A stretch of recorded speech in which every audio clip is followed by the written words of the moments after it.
Welcome to our Fort Collins Book Fest 5-year celebration. Hi, I'm Matt West. I'm the business librarian here at Poudre River Public Library District. Today we're celebrating our 5 years of the Fort Collins Book Festival, a virtual celebration of books and brews, writings and riffs, food and thought, big science, and the great outdoors. As always, we are celebrating the importance of literature, writing books, and our libraries.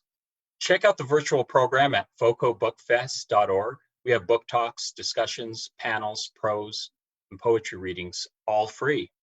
Make sure you can attend as many as you can, and please share with your family and friends. Before we get to our panel, I'd like to thank our sponsors. This festival could not happen without their generous support. Today's event is produced by Poudre River Public Library District in partnership with CSU Morgan Library. Our presenting sponsor is the City of Fort Collins Fort Fund. Further support has been provided by Friends of the Poudre Library District, Friends of the Morgan Library, Philip B. Morgan Endowment Fund, Downtown Development Authority, Liggett Johnson and Goodman PC, Front Range Community College, Downtown Fort Collins Creative District, Old Firehouse Books, and our media partners, KUNC and 105.5, the Colorado Sound.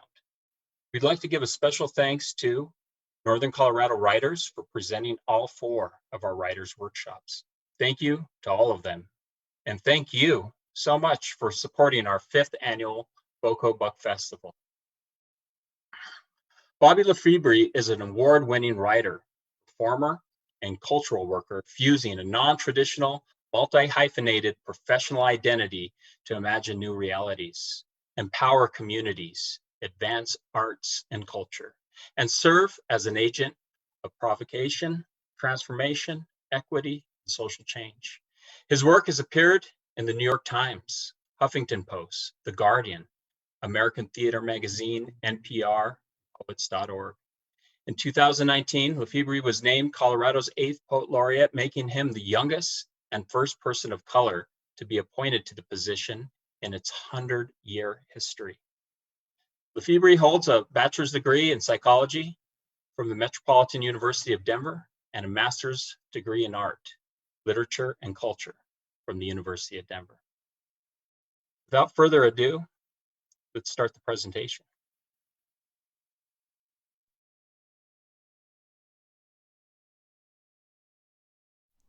Hello, everyone. I would like to begin by thanking the organizers of this great event for having me. You know, there's no doubt that we are in the middle of unprecedented times as a nation.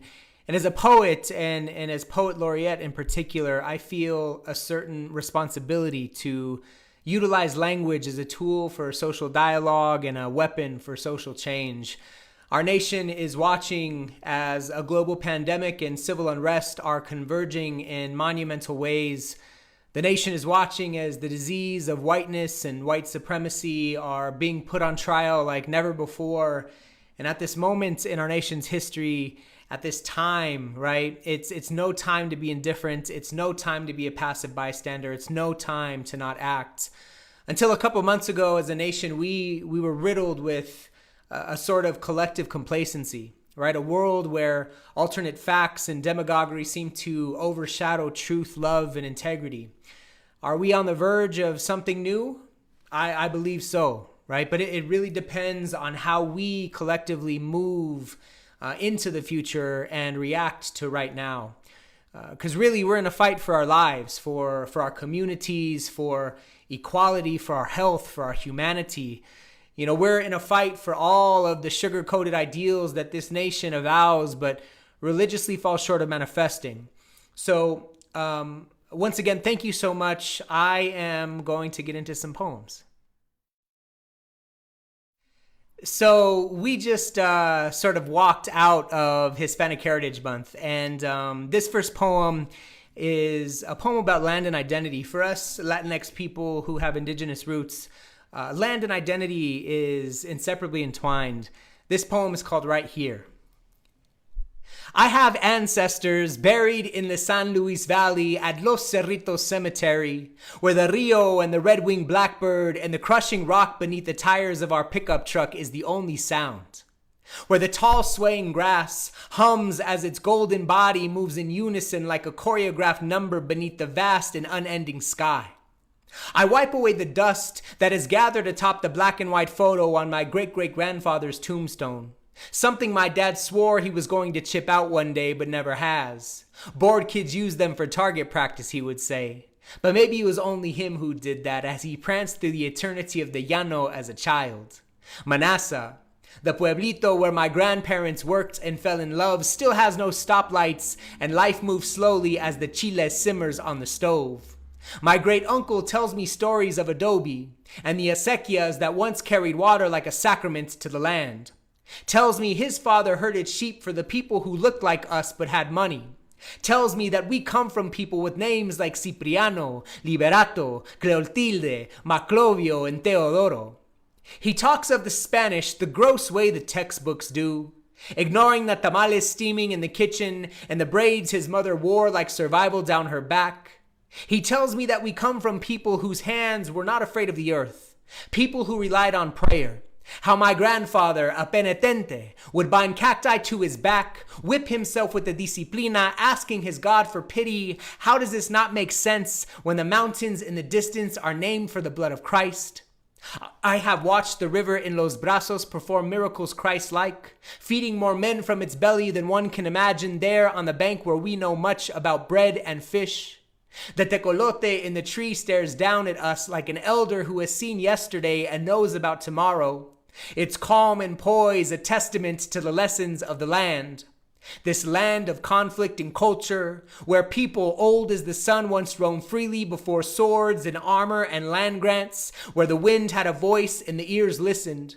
Mexico, Nuevo Mexico, and El Valle de San Luis are the same body.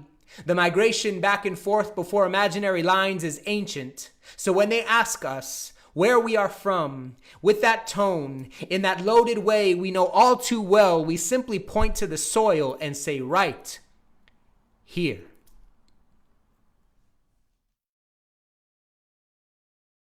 This second poem is sort of in that same sort of line, right? I think this country has a bit of amnesia, right? We forget that unless, folks are indigenous to these lands, you too came from somewhere, right? And with all the xenophobia and fear of immigrants that's happening in this country, I wrote a poem called Instructions for Those Who Fear Immigrants and Refugees. Start by climbing your family tree.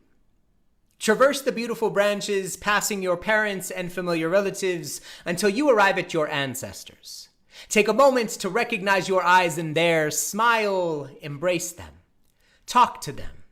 Do not be alarmed that they speak a language different from yours. Teach your tongue, the linguistic amnesiac, their idiom. It used to be yours too. Share a traditional meal with them. Maybe one lost to assimilation in the melting pot. When they pass the bread, take notice of the calluses on their hands, the way their tattered clothing seems to drape from their bones. As your foremother clears the table and your forefather moves to sit in his favorite chair, ask them how it felt crossing an ocean to reach the land of opportunity. Now descend from your family tree, and in your best broken Spanish, ask the same questions to the earth-colored man who cooks at your favorite restaurant. Ask the woman who cleans toilets in your office building. Ask the child crying in a cage. Ask them how it felt being forced to leave home to reach the land of opportunity. Chances are their stories will sound exactly like the ones that are running through your veins. This next poem I wrote for a pair of migrants about a year ago now. You probably saw this photo circulating the internet. It was a migrant man and his baby daughter who drowned in the Rio trying to get here. And so I wrote this poem for them and everyone who has made that trip and everyone who has not made that trip. This is for Oscar Alberto and Angie Valeria Martinez.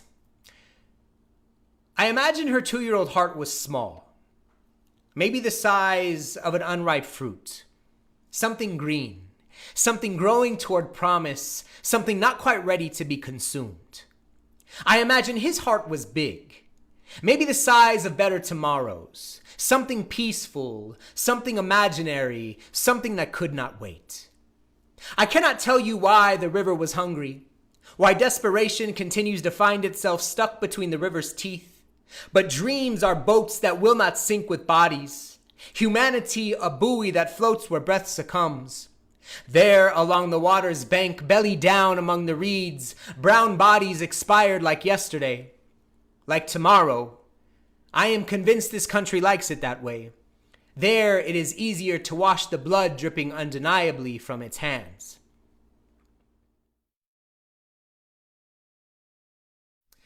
All right, I'm going to switch gears just a little bit here. I think I would be remiss if I did not talk about what we are all collectively going through.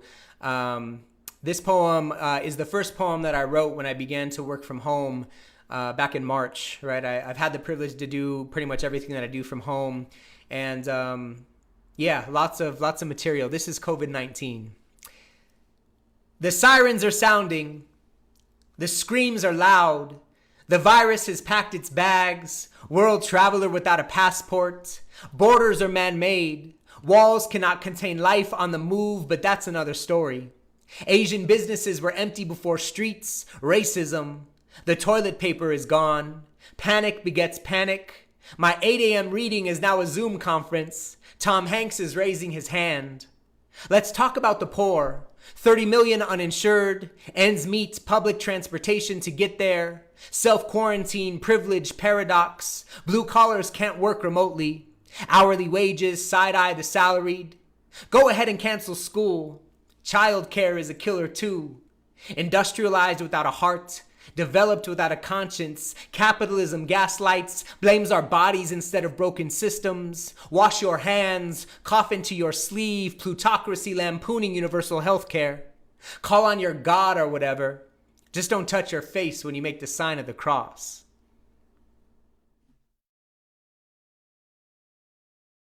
We have also watched, large-scale protests and demonstrations happening across our country. And the fight for Black lives continues. This next poem I wrote for Elijah McClain.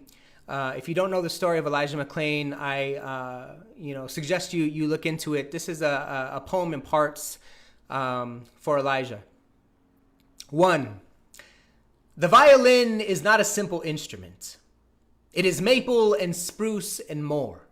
70 pieces, a body, a soul, a neck.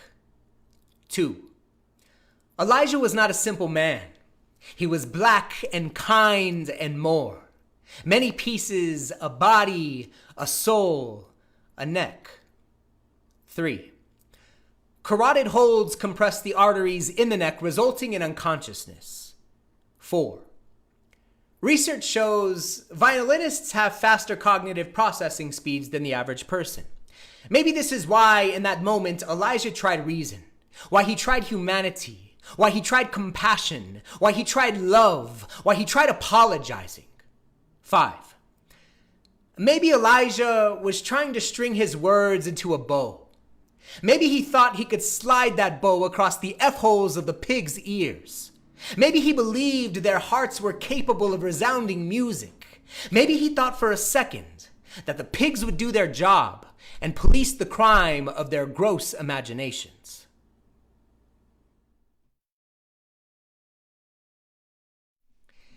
All right, I'm going to end with a little bit of a love poem. We're getting into the fall season, which means that Dia de los Muertos isn't too far away.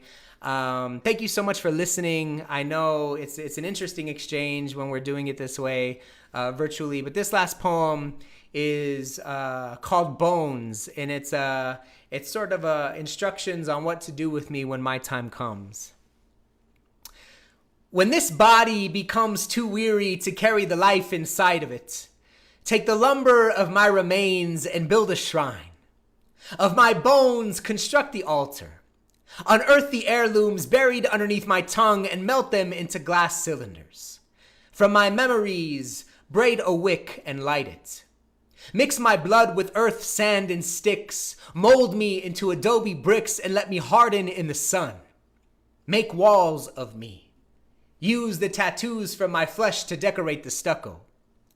Of my veins, weave a walkway that leads to a garden. Scatter my dust where the roses grow.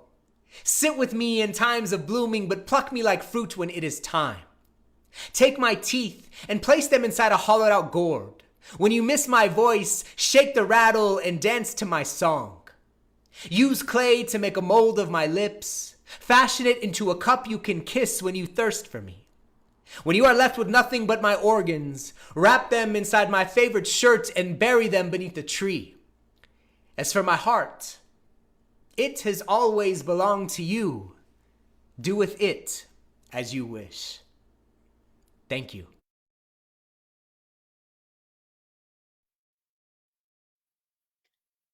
Hello, I'd like to introduce Jamal, aka Boss Eagle, originally from Harvey, Illinois. The Colorado-based hip-hop artist is carving a path as a bona fide entertainer and entrepreneur. His Billboard charting debut album, the Firebird album, is a reflection of his journey from being just a kid from Chicago to becoming a man forged and at altitude here in Colorado. The album is deep and reflective, but also fun and smart. Boss Eagle raps about his spirituality and the vine and Firebird, fighting for your dream, and overcoming hardships. Ivan Drago, but he also uses rhymes to pay homage to the forefathers and mothers of hip hop, rap dance. His popular ode to the old school hip hop meets Motown track "Baby" demonstrates Boss Eagle's awareness and appreciation of the singers and artists who paved the way for his genre and the music to have a place today.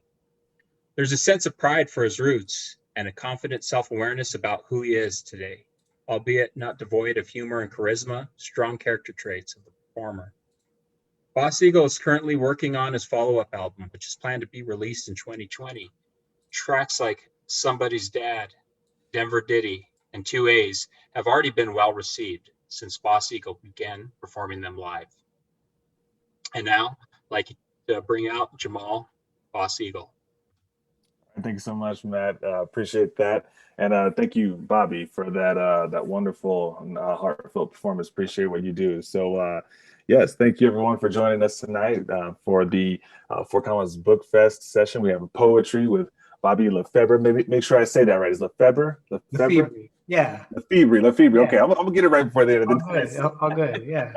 Yes, LeFebre. And so now we're just gonna have a little bit of discussion time, and then we'll kind of transition to actually some questions that we have from the audience. But you could just relax, kick back, relax. This is not a job interview or anything like that. You know what I'm saying? We just gonna chop it up a little bit.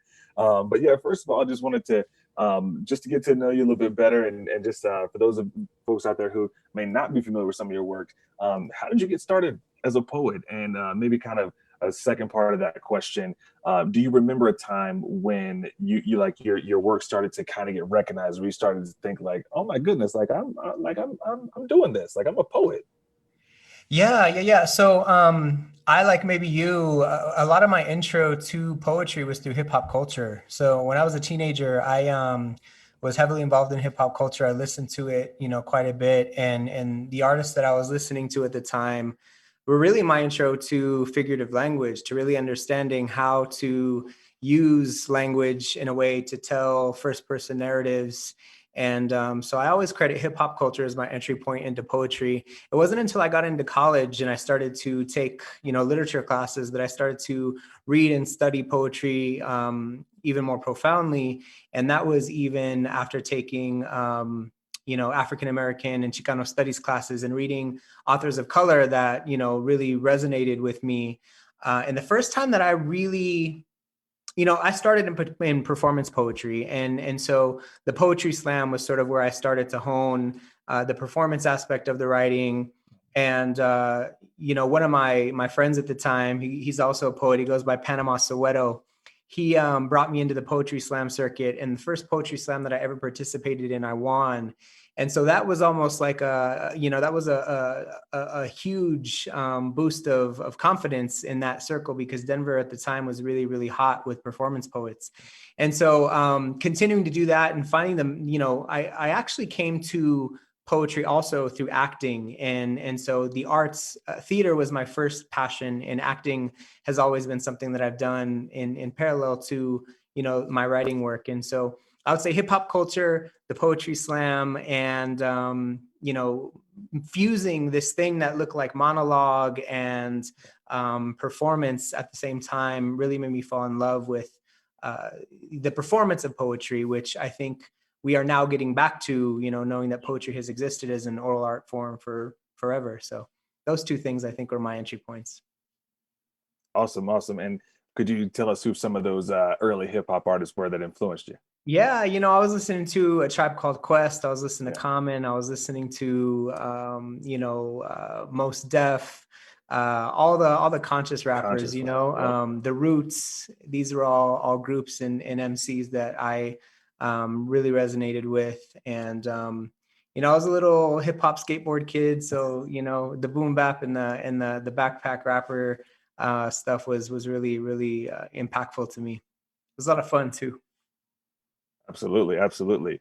And would you mind sharing with us who were some of those? I mean, as you kind of mentioned some of the early kind of hip hop influences, who were some of your early influences in poetry? Like, who were some of those people that when you started really getting into it, that you gravitated towards, or that their works really resonated with you? Yeah, I guess I want to call out the local influences first, right? Because Colorado and Denver in particular has a very strong tie to the Chicano movement, and that's the culture that I come from is the Chicano culture. And so here in Denver, we actually had a lot of great elders who were sort of at the forefront of those movements. And obviously, poetry and art is always at the forefront of social movements. And so some of the folks that I really resonated with first were poets like Lalo Delgado, Abelardo Lalo Delgado. He was actually my intro to Chicano studies professor at MSU. And he was both professor and poet. And when he knew that I was also a poet, he began to mentor me, and I would take him my poems and we'd chat poetry. And obviously, Corky Gonzalez is a huge influence in the Chicano poet world here.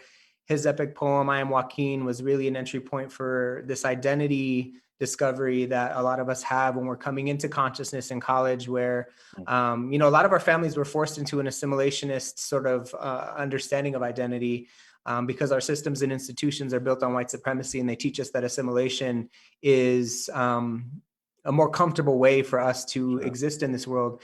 And so when I really started to deconstruct those notions, understanding, the history of colonization and what that did to our communities and our indigenous histories, it really gave me the confidence, I guess, to continue to explore poetry and writers of color. We were reading in my Chicano studies classes, Sandra Cisneros, and some of the greats. We were reading Pablo Neruda, and then in African American studies classes, we were reading a lot of the great, Black poets.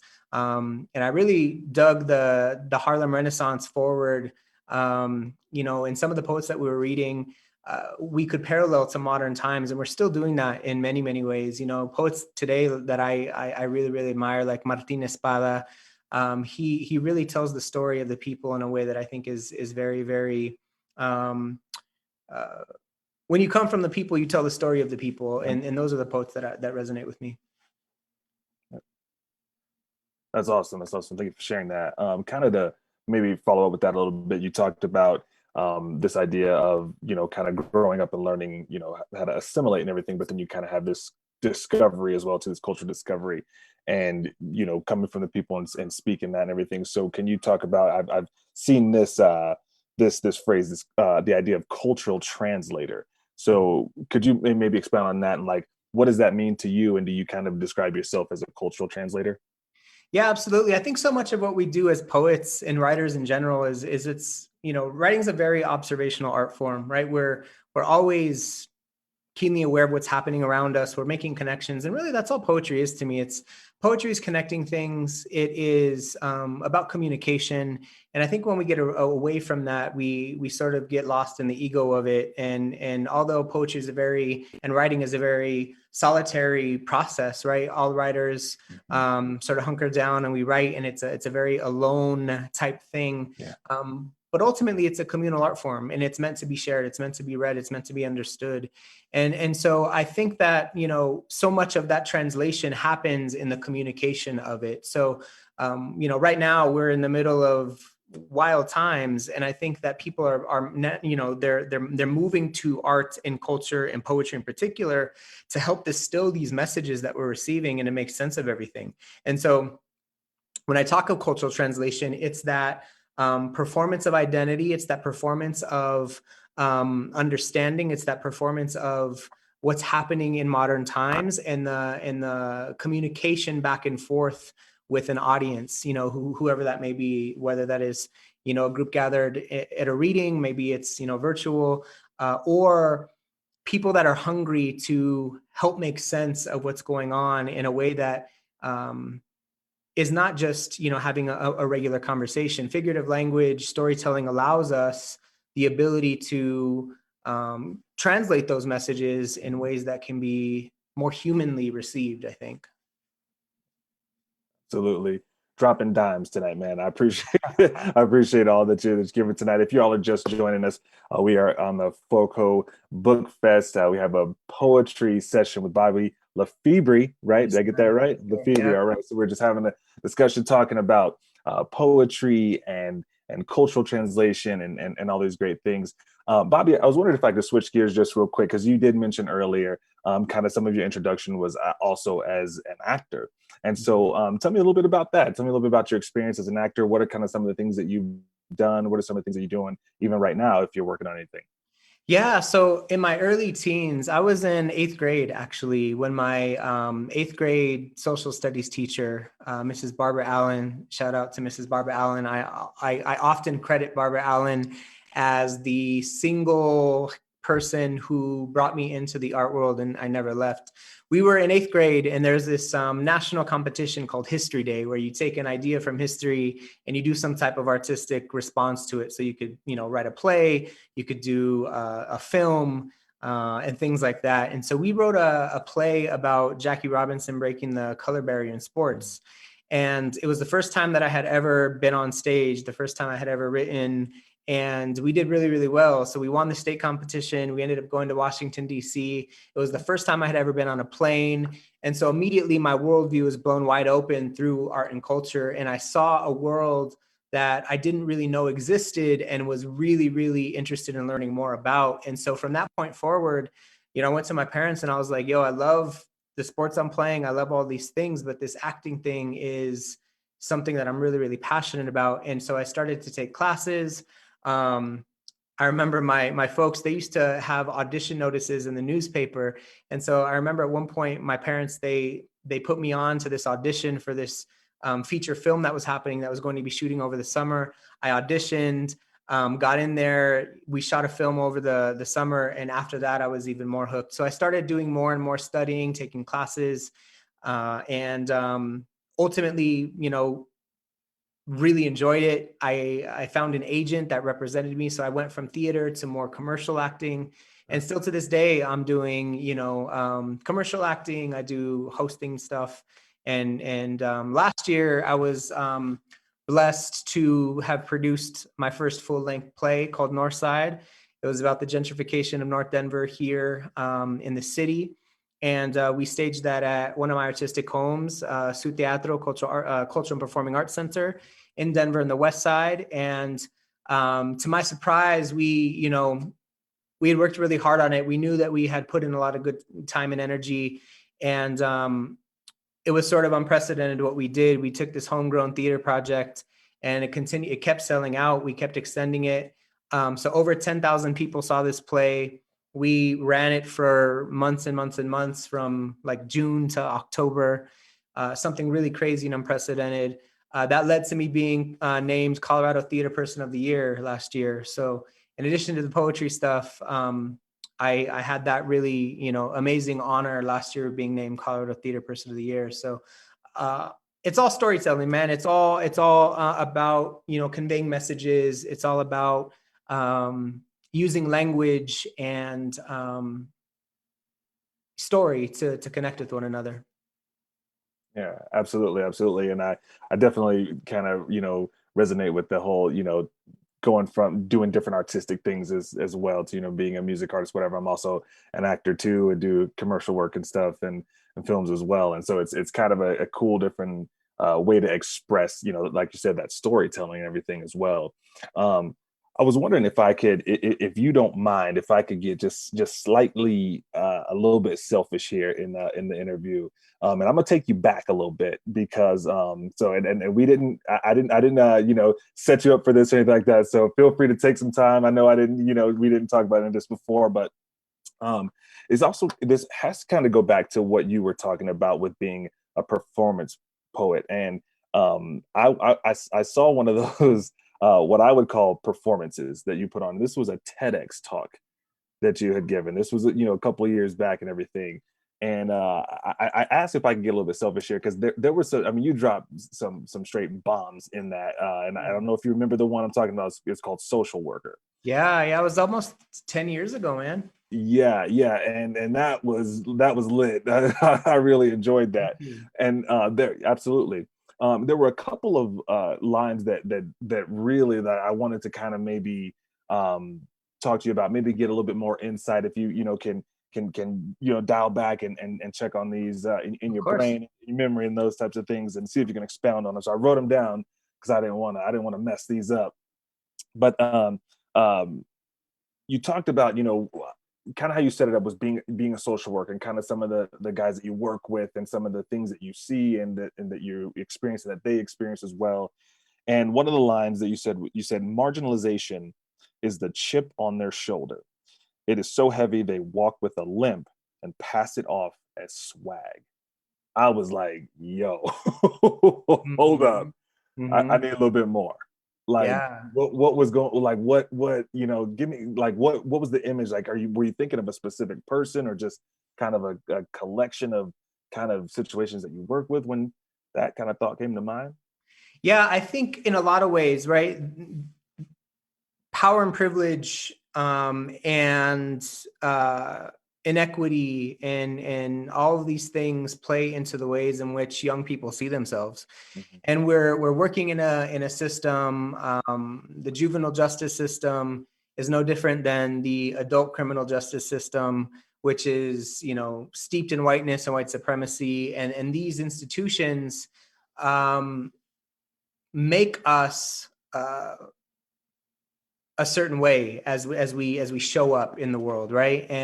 And so with these young folks, so much of the work that I was doing with them was breaking through that shell of this super performance of hardness, right? Like everybody's walking around like they're super hard and like trying to get to the core of what is that facade? What is that shield that you're bringing up, right? What is the psychology behind the need to always feel like you have to have your guard up, right? And so when I talked about that, marginalization is the chip on their shoulder. It's so heavy they walk with the limp, but pass it off as swag. So it's this idea that these youth are walking through this world that wasn't necessarily built for them, and they're running into all the barriers that make sense for them to run into when the odds are stacked against you. But there's some resilience in that too. We take those things in many ways and we flip them upside down and we make them our own. And so, I think that's what it's about. It's about the resilience that lives in turning something, seemingly negative into something, positive. And we know what popular culture looks like. We know who's at the forefront of those things. We know who's adopting it. We know who's appropriating it. And so, but a lot of it's like that old, kind of saying goes, it's like popular culture, dominant culture they want to extract all of the cool from us with none of the burden, right? And I think that we see that all too often with young people as well, as they're also performing these identities that are sometimes positive and sometimes are not, right? Because the images that they're seeing and that they're trying to replicate are both, I think, positive and negative at the same time. So that line was really about that struggle, that innate resilience in trying to find yourself in these messed up societal power dynamics. Sure, absolutely. If I could throw out a couple more at you, because like I said, I mean, there was just so much in that was so packed. You kind of shifted gears a little bit. You were talking specifically about one person, a gentleman named Emilio. I assume that was a real person, a 15-year-old young man. And you said, I love this part. You said he makes the city his, scribes pieces of his soul into windows, not knowing his pain is as transparent as the glass, sprays a masked moniker underneath street lamps, so he always shines brighter than the darkness of his insecurities. Yeah. Bruh. Yeah. Like, Yeah. wow. Can you expound on that a little bit? Yeah, I mean, we know, going back to hip hop culture, right? Yeah. When people were bombing graffiti, usually they're portraying some sort of name, right? They're trying to get up their name. And in large cities like New York, they were spraying, subway cars that they knew would roll around the city. And the psychology of being seen, that's really what that's about. It's the psychology of being seen. It's the attempt to bring a marginalized voice to the forefront and to say, look at me, I'm here, I exist, and I am going to exist in these ways. And so many of our young people, I worked with a lot of kids who got in trouble for graffiti, and it goes back to that understanding though about what are you doing? Because in this world, we know that those activities are criminalized.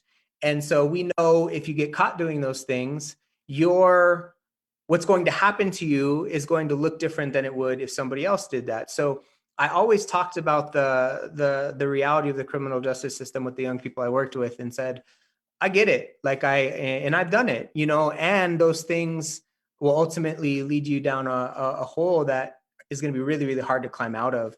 But that line in particular, it's about the what's happening emotionally and psychologically and socially when someone feels marginalized, whether that's from their own family or from a peer group. And so a lot of these kids are using that as a platform in a cry for help. They're saying, look at me, I need someone to notice me, I need someone to pay attention to me, I need someone to nurture me. And sometimes the only way they can do that is by it creates some sort of ego satisfaction. Seeing your name somewhere, it makes you feel connected to something. It makes you feel powerful. And in a lot of ways, I think that's what writers do in general, right? Like if we're making a parallel to what writers do now, how excited does someone get when someone notices their work? When somebody reads their poem in a pub, and that's published somewhere? How much do we love the idea of somebody reading our own work? And it's sort of a similar thing. And so that's really what that was about. Man, you're taking me back. It's been a minute since I've and that's why I said I knew I was going to be taking you back. So if you needed an extra minute to get back there, I totally understand. And for me, I've shared this with people before. Probably my favorite rapper of all time is Notorious Big, and one of the reasons I like Biggie is because of that storytelling ability. His ability to paint these pictures of what was going on in the world around him and in Brooklyn and in his life. And I, when I was listening, I was actually watching that TED Talk. I got that visual image of Emilio. You know what I mean? I saw this young man. I saw these instances happening. So having that performance poetry, but really speaking from that experience that you have with these young folks, it really created that visual picture. Even for me too, I was like, oh my goodness, I had to watch it again. I was like, dang. I just really appreciate that and wanted to, like I said, just kind of touch on some of those things too. Yeah. No, it's that storytelling, and it's Big's amazing. The storytelling and the foreshadowing and the Big made you listen to rap in a way that you had to listen to it, and then he would make inferences about like what he was talking about. One of my favorite lines in one of the songs is there's going to be a lot of slow singing and flower bringing if my burglar alarm starts ringing, right? So that like this makes you think, oh, okay, somebody breaks into his house, what's going to happen? He's going to blast somebody, somebody's going to be crying at his funeral. Okay, wow. So like that's what I'm talking about. Hip hop activated the creative thought process early on in me. And then just we're talking about Biggie, like there's so many lines that are standout lines from Biggie, because what he did was he really contextualized poverty, and he contextualized the Black experience in this place that was so hard to deny, When he's talking about, you wonder why Christmas missed us. Yeah. Birthdays were the Was the worst days. Now we sip champagne when we're thirsty, right? So the come up, right? So what happens? Yep. But then, then we can get into all these other things about how black capitalism, Latinx capitalism isn't going to save us either. But yeah, hip hop, man, I love it. I love that I can talk hip hop with you on this thing. It's amazing. For sure. Ladies and gentlemen, we are deep into the FOCO Book Fest poetry session with Bobby LeFebre, and I just appreciate you, man.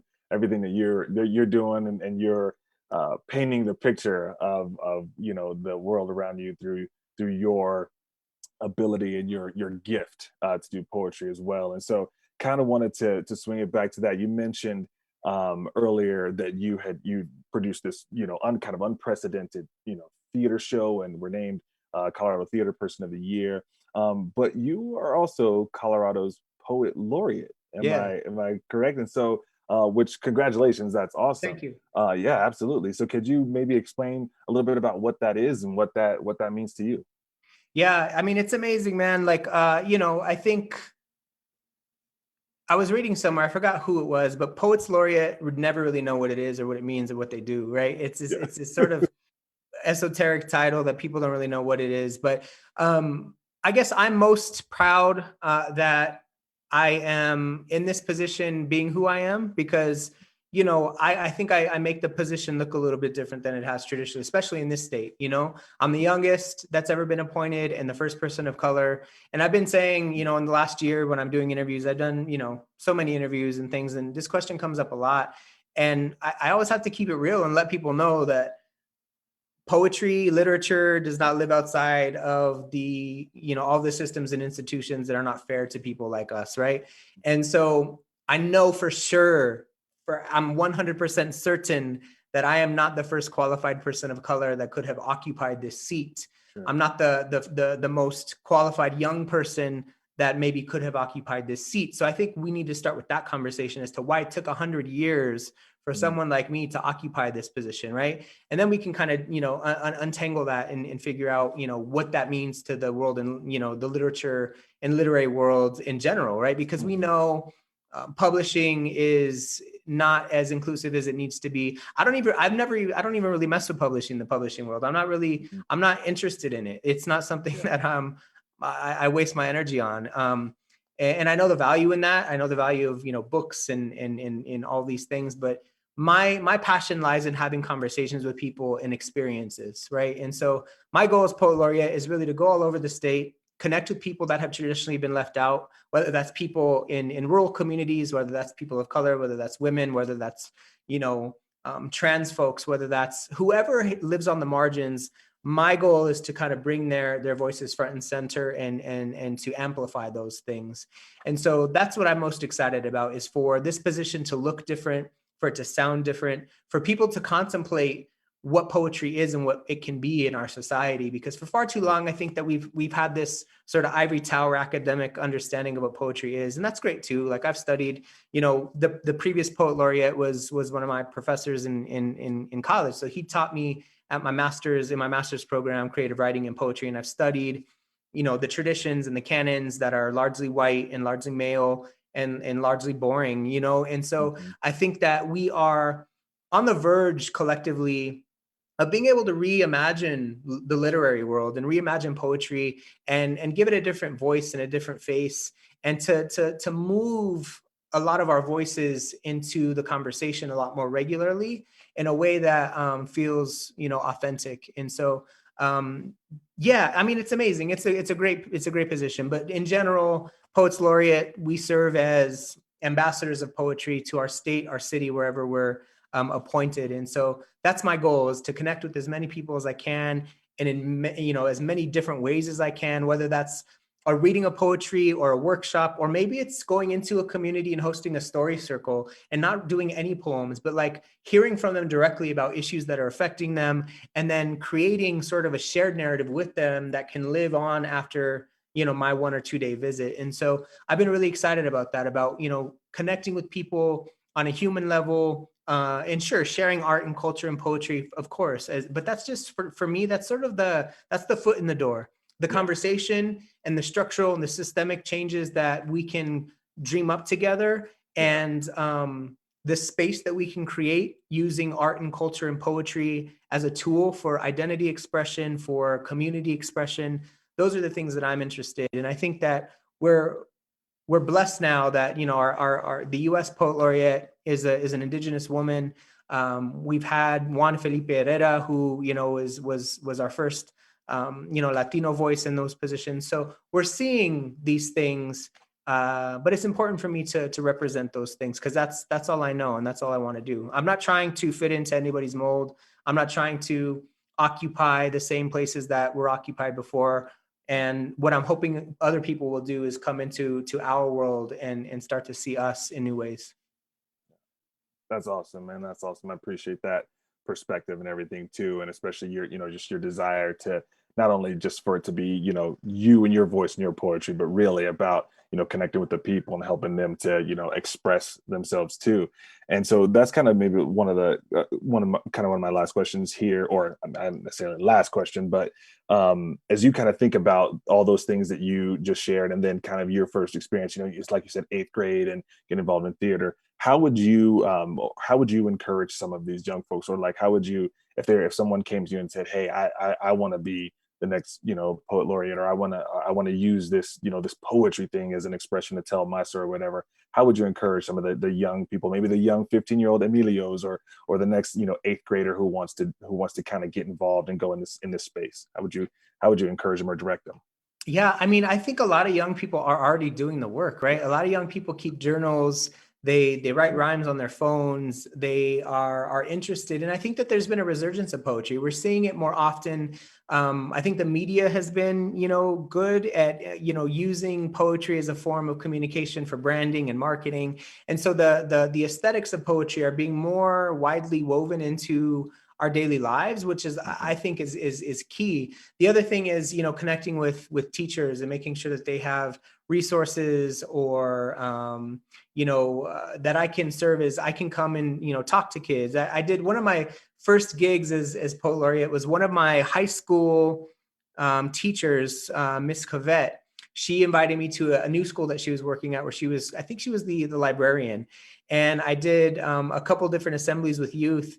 And the middle schoolers came in, and, you know, at first they're super rowdy, they're rambunctious, they don't want to sit and listen. So in a lot of ways, I just molded to their energy. And instead of like going up there and asking them to listen to me read poems, they were being loud, and I was like, well, then let's be loud. Let's talk together. So I created a series of call and response prompts that got them to shout early on, and we got them kind of tired, and then after that they settled down. They're like, okay, well, now let's listen to what this person has to say. So much, I think, of getting people to poetry is not about pushing it onto them.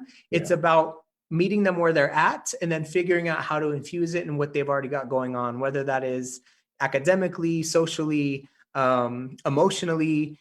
I think a good poet is also a good empath, and we can feel energy, and we can feel, you know, how people are responding, and we should respond to that and use our own you know, insight to pull that out of folks, as opposed to push it onto them. Sure, absolutely. FOCO Book Fest, ladies and gentlemen, we're here with Bobby LeFebre, and if you were just joining us, you're definitely going to want to go back and watch this discussion again. It's just been absolutely amazing. Thank you so much for your time, for being here, and just chatting with me for a little bit. If you don't mind, we're going to take a few questions now. If you don't mind sticking around, I would love that. Oh, awesome. So we're going to go ahead and shift gears here a little bit. So we got a question. How do you balance all of your passions and pursuits? It's really, really hard, you know, and I've been actually trying to be more intentional lately, because I think the other thing, right, is capitalism teaches us that our bodies are machines, that we are machines, that unless we're producing, that unless we're busy, that unless we're grinding, right, that we're not worth anything. And if you all are on Instagram, there's a page that I follow that I would you know, encourage everyone to follow. It's called the Nap Ministry, and like nap, NAP, like nap. And it's really been grounding for me, because it's a page that is reminding us that rest is okay, that recharging is okay. And especially during this time in COVID, right? Like we've seen so much shift and change. And some of us have had the privilege of being able to slow down a little bit. And that's been an amazing privilege for many of us. But it's really, really hard to juggle all these things and to do them well, right? Because when you have so many, balls in the air, one is bound to fall to the, to fall off when you have too many that you're doing. But I find that when Bukowski said, find what you love and let it kill you. And I used to really love that phrase until I started to think about, well, why should it kill us? It should actually keep us alive. It should actually energize us. It should actually push us to live better and more widely. And so I think it's knowing when to turn off. It's knowing when you're no longer effective, but also nurturing all of the things that we want to do. Because I think we teach careers. So everything in this country is binary, right? We have these lazy binaries that like, oh, what do you do? Well, I do this. I am a teacher. I am a, poet. I am a mechanic. And we can all do multiple things, right? Like, I don't believe that we should be confined to these binaries of what we do. I think we can do multiple things and show up. We just also have to make sure that we're taking care of ourselves. And I think that that's the main point, is when you're doing multiple things, you have to know when to take care of yourself. Absolutely. Absolutely. And I know I have taken quite a few naps in the last year. Yeah. Much needed, much needed. Got another question. What are poetry's and music's special superpowers to help lead positive social change? Yeah, it's really the voice. It's the voice. It's the language. It's the when you go to a march and people are chanting, that is song, right? It allows us to utilize these tools of cadence almost to tell a story, to bring people together, and it unites us in a way that common language just does not. And you look back at any movement, you look back at the Black liberation movement, the Chicano movement, the movement with Puerto Ricans that was happening, on the East Coast. Poets and musicians were at the forefront of all of those things, because it's a call in. Poetry and music is a call in, and it allows us to connect with the issues in a visceral way that is also emotional and heart based, right? When we're singing these songs, when you hear a poet at the protest or the action, they're doing the same thing that we talked about at the beginning of this conversation.